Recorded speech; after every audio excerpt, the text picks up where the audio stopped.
All news, all day. Newsradio 1080 KRLD. Yeah, interesting story here the other day about Elon Musk and trying to take Tesla, his high-profile electric car company, and go ahead and take over Solar City, which he also has a big stake in. He's talking about paying $2.8 billion. There's some pushback from Tesla shareholders. Like I said, look, we didn't get in the solar business, and we're not that sold on the solar business. But it begs the question, what's going on in solar? There's a local company, One Solar Solutions. It's been installing solar systems in houses in North Texas here for the last several years. And we thought we'd check in. Ali Saman is the owner and joins us right now. It's good to have you with us. Thank you so much for having me, David. So they're giving away energy right now. I mean, I was looking at Power to Choose, 6.5, 7 cents a kilowatt hour. How do you compete with something like that? So that's a great question. So back a couple of years ago, actually 2014, when the electricity prices started dropping, one of my advisors is one of the smartest men on this earth, my dad. He's been running businesses for over 40 years. And he said what most people would say, that, Ali, you know what? The solar business is going to take a hit. The electricity prices are so low. How do you compete with that? But the reality is 2014, we went up in 2015 in sales. In 2015 to 2016, we're going to be at 3.5x. We're going to grow by 3,500%. And regardless of the energy prices. So there's several things in play. One, the prices of solar have also dropped. So comparatively... So you said the solar panels and that sort of thing? Exactly. So the cost of going green has dropped in and of itself. A lot of companies, a lot of businesses, and homeowners are looking at it going, if I can break even in 5 years and the electricity prices are at historic lows, then when the rates go up, and it's not an if, it's a when the rates go up and the markets go up, it's going to be just that much better for me. So that's the reason that you heard Toyota announce a 7.75 megawatt power plant here in the North Texas area. So you talked about the fact that there are breakthroughs. I mean, one of the arguments was that solar collectors are not very efficient. I mean, have there been breakthroughs in technology that make it more? Yeah, appealing? so Tesla, actually, one of the companies that we mentioned, is investing a lot of money in gigafactories and battery factories. And they're doing a lot that they can to make batteries more efficient. But the reality is, even though Tesla is investing heavily in batteries, Solar City, its sister company, is really not using power walls a lot. It's really not using battery packs a lot.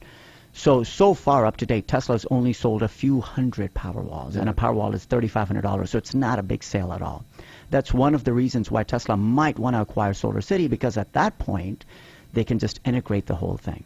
Now, from our perspective, from a company that does solar installs for a living, we don't really integrate solar. We don't really integrate battery if we have a choice. So there are instances, for example, we're doing a small well that needs to be powered up. It's a 3 kilowatt well, and all it needs is enough power just for it to function.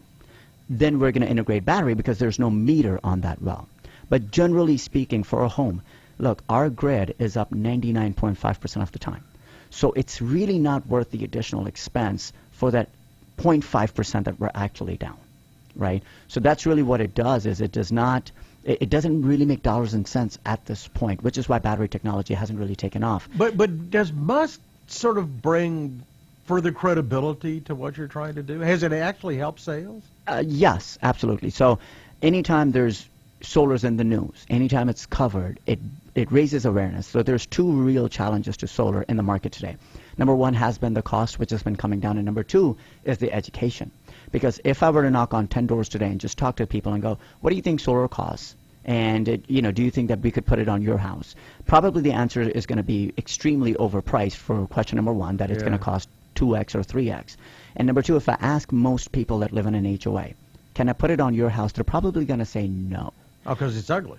Well, not just that it's ugly, but they believe that their HOA will not allow them to put it on. Oh, really? Yes. So that's kind of the challenge, is that it's education. People don't know, one, how much more affordable it's become, and number two, that HOAs cannot say no. And to me, they make money. Anything that makes money, David, is beautiful. There are a lot of states, I gather, that have rebates, and I know, Texas used to have rebates on electric cars.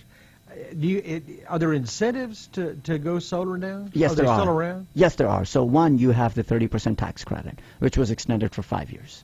So on the installation cost? On overall, all of your expense, including panels, including all of the material, including batteries, if we're doing batteries, And then installation, permitting, everything. So your total out-the-door cost for getting a system, there's a 30% rebate. So if you spend $100, you get $30 back, right? That's one. Number two is, look at all of the construction that's going on around here in the DFW area. And Encore and other distributors, they have really a couple of choices. They can either continue to build infrastructure, which is not cheap to start with, or they can try to take the load off, right?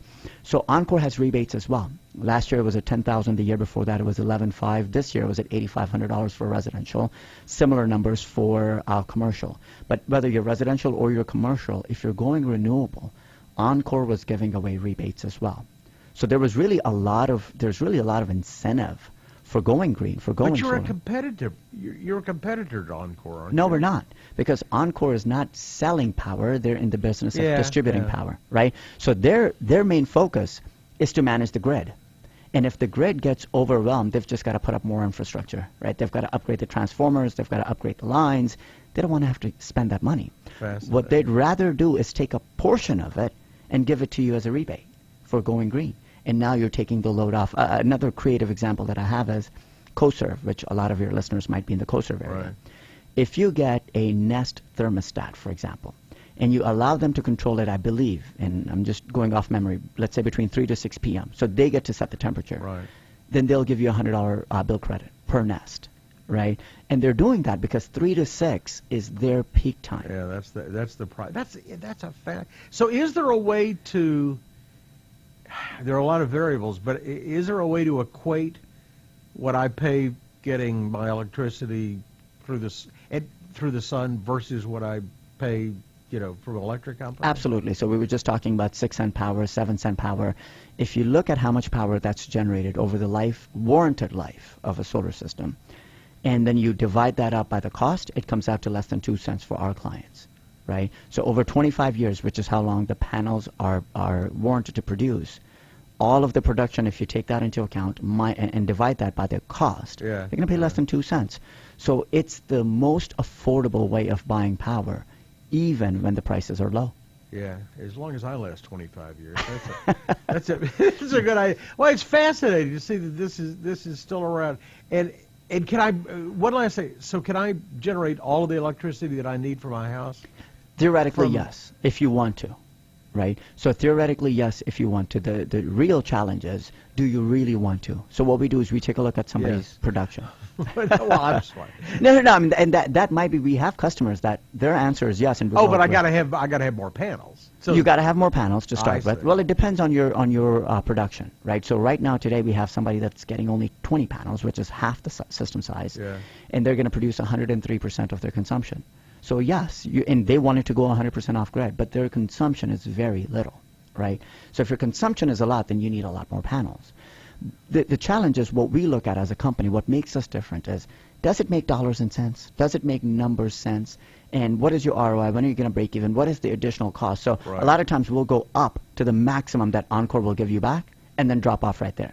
And then tell you, look, this is only maybe 70% off grid, and we can go the additional 30% if you want to, but this is where you maximize your return on investment and your grants and rebates, right? So that's kind of what we look at balancing those things. That's fascinating. So solar is, you and Elon Musk have convinced me solar is not dead. I think this is the one and only time I've been mentioned in the same sentence as Elon Musk. Ali Samadi's the owner of One Solar Solutions. Good to have you with us. Thank you so much, David. I appreciate it. Thanks. I'm David Johnson, News Radio 1080 KRLD.